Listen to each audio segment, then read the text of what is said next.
قولين سلك بين وقولي عيدا الشيء بين وقولي dadku xaq bay u leeyihiin inay ka hadlaan oo ra'yigooda ka dhiibtaan saldhiga haday Soomaaliland joogan iyo haday Soomaaliland dariska dawladda joogaan taba yihiin shacbigu waxay xaq u leeyihiin inay shucuurtooda ku muujiyaan mudaharaad silmi ah oo nabad ah waxa uu fasaxaya dastuurka arinta waxaan u saaray gudiyo saldhiga khubara ah oo saraakiil militariya oo aqoonyahana oo dhaqaaleyahana oo insha Allah sida ugu dhaqsaha badan warbixin inooga soo diyaarin doona si aynu uga baxno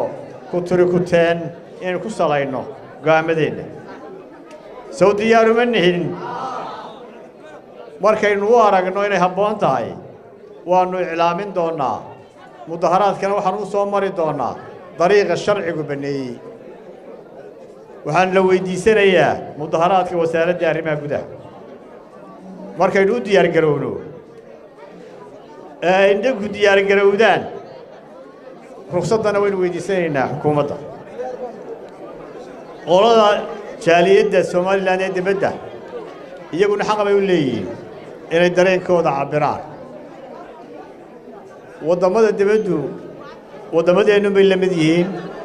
ruqsad baa loo qaataa mudaharaadka marka shacbiga reer Soomaaliland ku nool Ingiriisku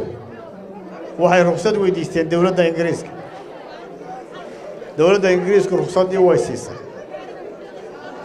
waxa la sheegayaa in xukuumadda Soomaaliland ay lacag badan halka ka diraysay maalmihii ugu dambeeyay oo ay u dirayso si loo joojiyo mudaharaadkaas waxay faafinaysaa propaganda badan oo aan run ahayn waxa la sheegayaa inay xukuumadda dadka la xiriirayso farayso in la daabaco calamada Soomaaliya iyo calamada xisbiga wadani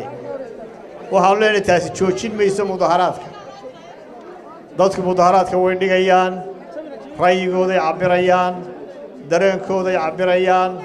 Soomaaliland bay doonayaan inay ka badbaadiyaan ciidan shisheeye iyo saldhig shisheeye